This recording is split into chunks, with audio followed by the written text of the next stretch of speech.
juga mengerti sanatnya, tapi tidak dipamerkan. Karena ini bahaya. Karena sesungguhnya yang akan membebat habis dunia Rasul adalah Dajjal, berbahaya. Makanya Allah memberitahukan tentang ciri-ciri dunia Rasul. Mereka tidak mengklaim dirinya anaknya Rasulullah, dirinya cucunya Rasulullah, bujunya Rasulullah, cacahnya Rasulullah, wujud-wujudnya Rasulullah. Tidak, itu satu. Nomor dua, ciri-ciri dunia Rasul sebagaimana yang difirmankan oleh Allah, liyudhiba ankum rijsa 'alal bait wa yutahhirkum tathira. Allah mengatakan, Allah senantiasa menghilangkan rijsun.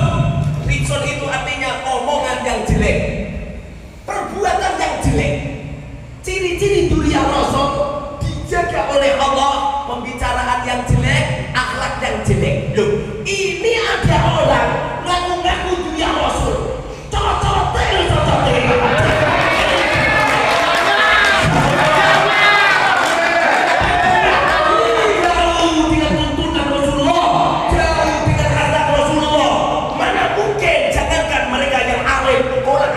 Gak percaya kalau itu dia.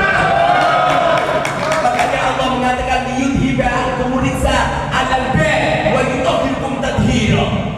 Lagi pula apabila ada dunia Rasul, mereka punya syarat yang nyambung ke Rasulullah, tulisannya menyambung semuanya, tapi kelakuannya tidak cocok dengan Rasulullah, secara otomatis putus. Sebagaimana Rasulullah bersabda, bila mana Fatimah mencuri, potong tangannya. Makna daripada potong tangannya adalah potong nasabnya. Tidak cuma dipotong tangannya, tapi memutus jalan. Mana buktinya?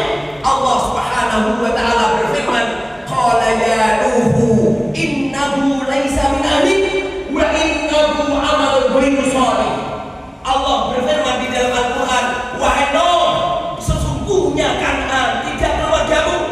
Innahu laisa min ahlik. Padahal kita semua ngerti Kan'an itu anak pancernya Nabi Nuh. Percaya nggak?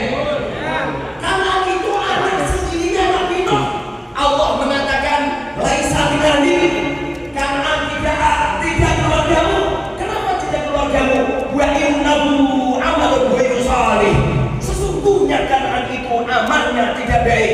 Bila mana ada seorang habib, bila mana ada orang yang mengklaim dirinya adalah dunia Rasul, tapi mulutnya tidak cocok dengan perkataan Rasul, akhlaknya tidak cocok dengan dunia Rasul, dengan Rasulullah, walaupun sanadnya jelas-jelas ada, maka dengan sendirinya terputus.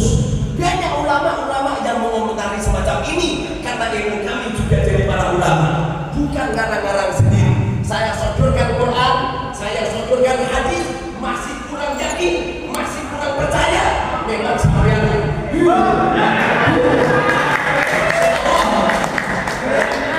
terus percaya sama siapa lagi kalau kita tidak rujuk kepada Allah dan Rasulnya.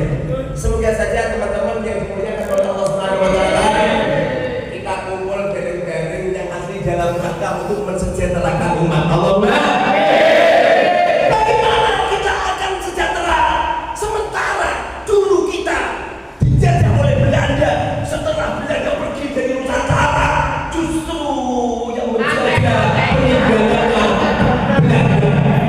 peninggalannya Belanda. Lebih parah, kita orang ini masih dijajah. Bagaimana tidak? Saya setiap hari di SMS, saya setiap hari didatangi mereka oknum-oknum itu dengan menodong, dengan minta uang paksa. Tidak perlu saya sampaikan, insya Allah semua kiai se-Indonesia Raya ngerti semua. Tidak perlu diceritakan. Semoga saja klaim-klaim yang semacam ini. Saya pernah diginikan sama orang, kiai, panjenengan itu yang asli loh kiai, cukup ngaji sama santri, nggak perlu bahas sanad-sanad, nggak perlu bahas nasab-nasab kiai. Lalu saya katakan, kalau nggak bahas nasab-sampean, nggak perlu saya bahas. Kalau bahas silsilah panjenengan, nggak perlu saya bahas silsilah panjenengan, nggak penting. Tapi ini ada orang yang mengklaim sanadnya ke Rasul, mengklaim silsilahnya ke Rasul. Padahal Rasulullah pernah mengatakan, aku tinggalkan kamu semua dua perkara. Satu adalah kitabnya Allah, nomor dua adalah keluarga. Bagaimana bagaimana jika ada oknum yang mengklaim dirinya Dzurriyyah Rasul, tapi mereka jauh dengan aturan Rasulullah? Sungguh ini adalah mencoreng nama baik Rasulullah Sallallahu Alaihi Wasallam. Ya Rasul seperti itu menuduh kaum muslimin, bahkan mereka adalah tokoh NU, dikatakan iblis, dikatakan dajjal dan lain sebagainya. Kalau kita rakyat Indonesia, lebih-lebih Nahdlatul Ulama, tidak merasa sakit hati, berarti panjenengan setuju dengan apa-apa yang mereka komentarkan.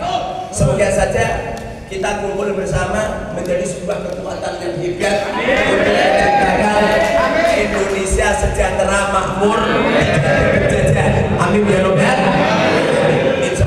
Insya Allah nanti Insya Allah tanggal 7 nih, tanggal 7 ada pelantikan kepengurusan dan sekaligus pergerakan perekonomian. Jadi saya pengen di Demak harus memberi contoh PBI se-Nusantara. Jangan hanya saja saya kemarin benci tidak butuh karena dapat untung malah buntung. Semoga saja nanti kalau ada kumpulan lagi toh